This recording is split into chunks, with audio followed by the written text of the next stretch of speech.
Hace algún tiempo publicamos un artículo relacionado a las máscaras de hipoxia, que solían o suelen algunas aún prometer beneficios como los obtenidos trabajando en altura.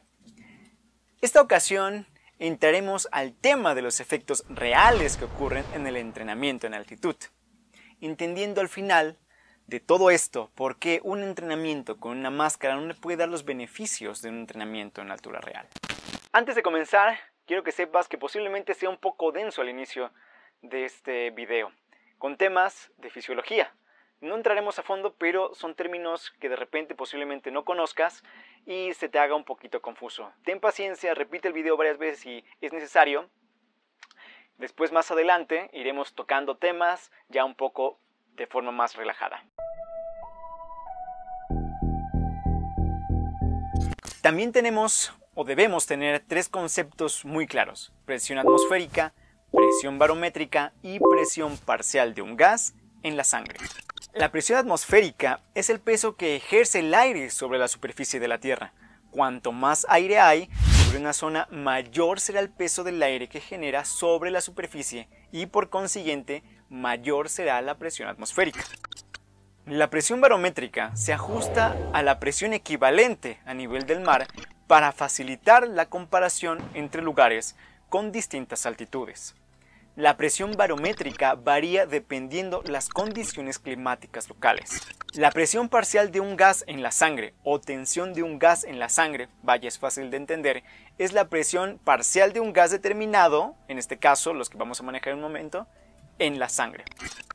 Teniendo estos conceptos presentes, podemos comenzar con un poco de historia.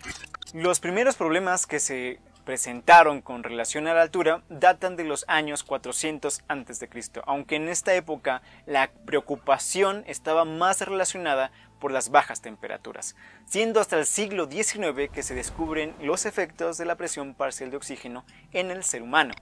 En el entrenamiento deportivo, desde los Juegos Panamericanos de 1955, los Juegos Olímpicos de Invierno en 1960 en Squaw Valley, ya se realizaban estudios para saber los efectos negativos y cómo superarlos y mejorar el rendimiento. Pero fueron los Juegos Olímpicos de Verano de 1968 en la Ciudad de México que tanto científicos como entrenadores centraron su atención en cómo utilizar el entrenamiento en altura para mejorar el rendimiento de los deportistas a nivel del mar. Varias décadas ya han pasado de aquellos Juegos Olímpicos y un sinfín de investigaciones se han realizado en torno al entrenamiento de altitud, descubriendo un gran número de cambios y adaptaciones que ocurren en el organismo a diferentes alturas. Lo que ahora se sabe contundentemente es que la presión atmosférica decrece en altitud. El aire es menos denso y cada litro de aire contiene menos moléculas de gases.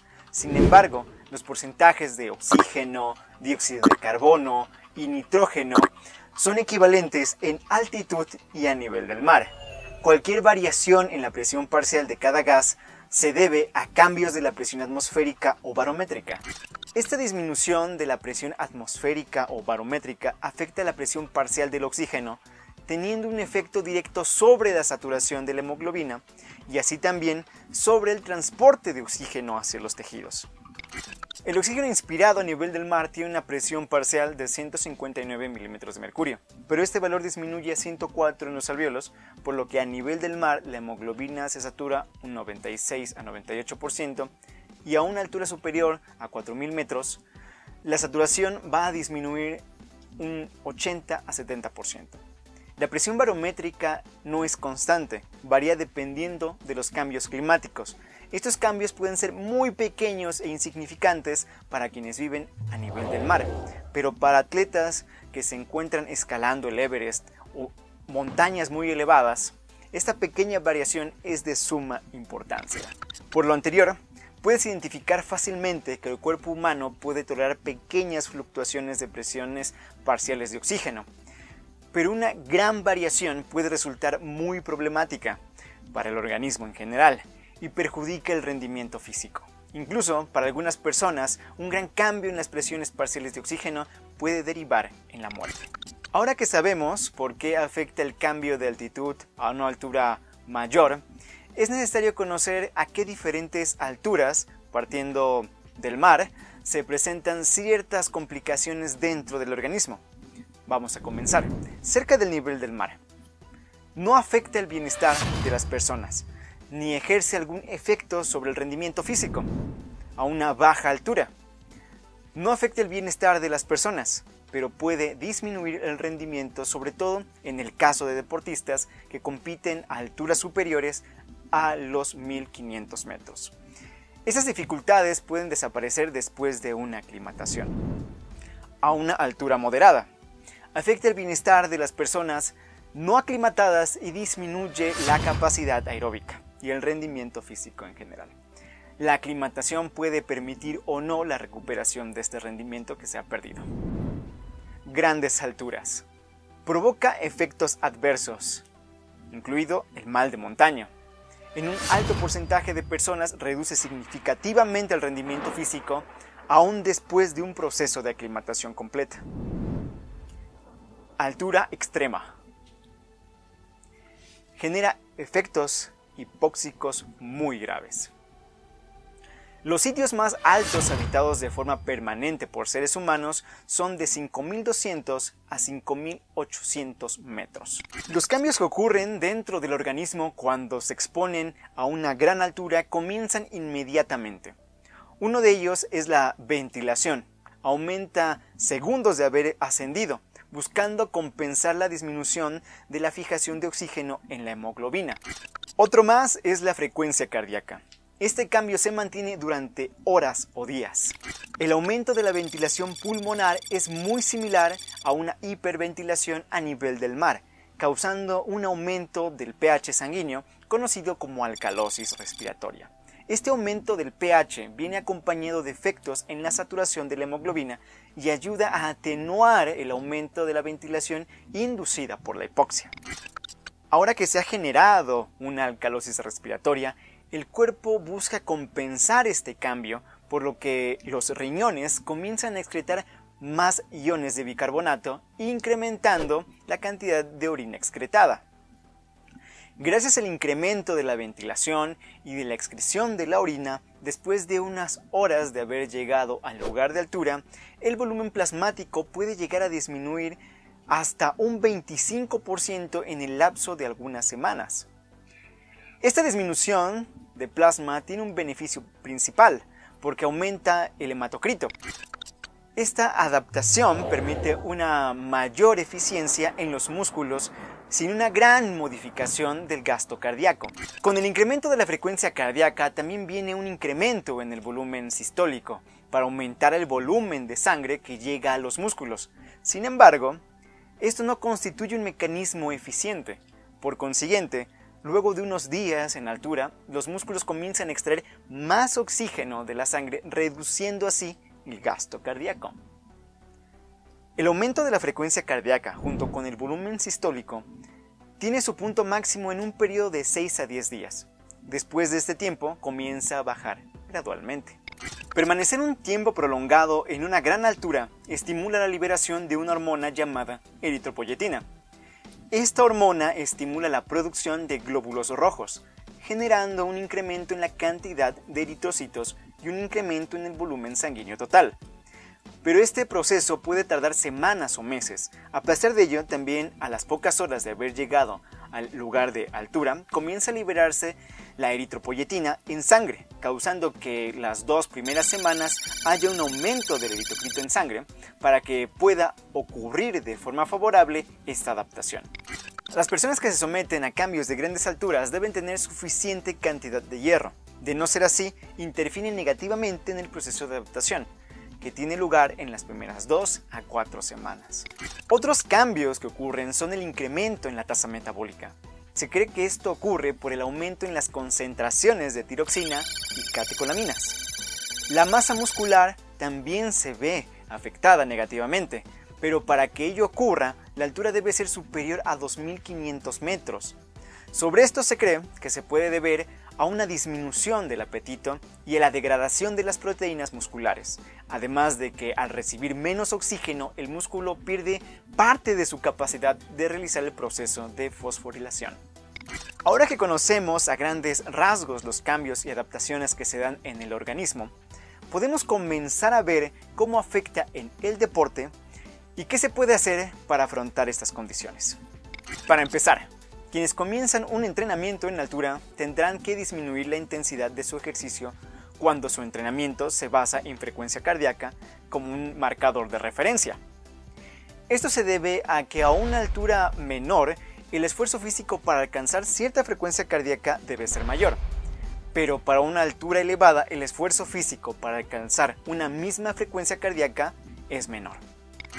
Cuando hablamos de entrenamiento y su consecuente salida a competir a ciertos lugares en un periodo de tiempo determinado, siempre se recomienda una estadía de tiempo mínimo de 3 semanas para causar una aclimatación, aunque un tiempo mayor puede resultar más favorable.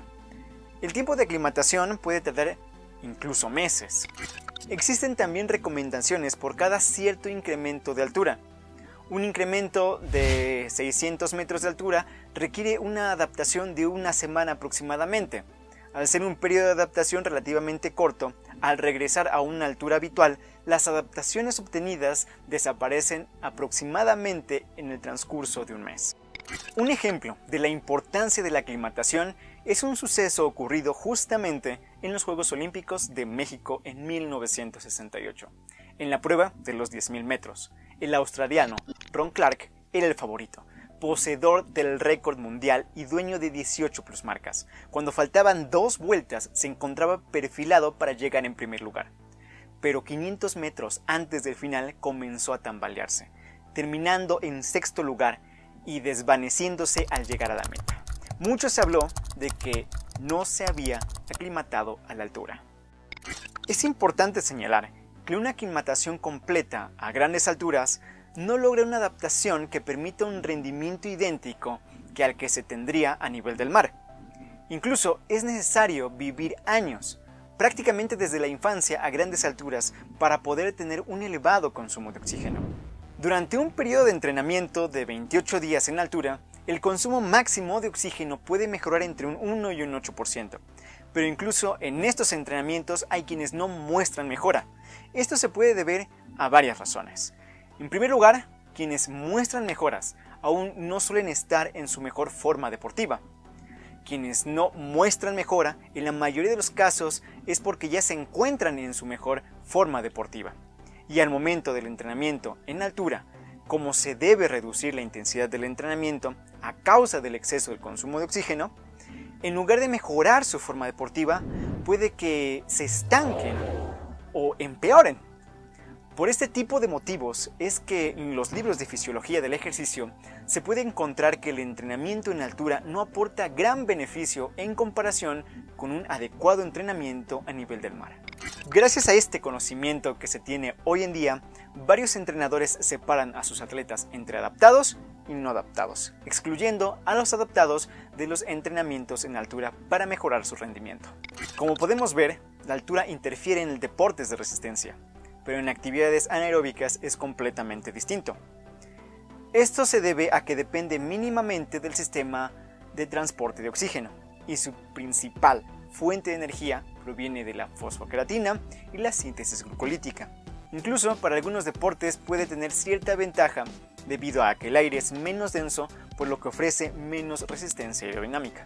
Por ejemplo, en los Juegos Olímpicos de México en el 68 se superaron o se igualaron récords olímpicos o mundiales en las pruebas masculinas de 100, 200 y 800 metros, salto largo, salto triple, y en las pruebas femeninas de 100, 200, 400 y 800 metros, carreras de relevos 4x100 y en salto largo.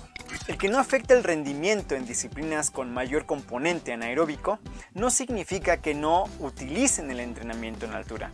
De hecho, deportes de combate o de conjunto emplean el entrenamiento en altura para mejorar su resistencia tanto general como específica. Cuando se sube a grandes alturas, independientemente de la aclimatación o el entrenamiento que se vaya a realizar, algunas personas pueden sufrir o experimentar la enfermedad aguda a la altura, también denominada mal de montaña. Se presenta un cuadro de cefalea, náuseas, vómito, disnea e insomnio. Estos síntomas pueden aparecer en cualquier momento entre 6 a 48 horas después de haber llegado a la altura, y puede ser peor durante el segundo o tercer día.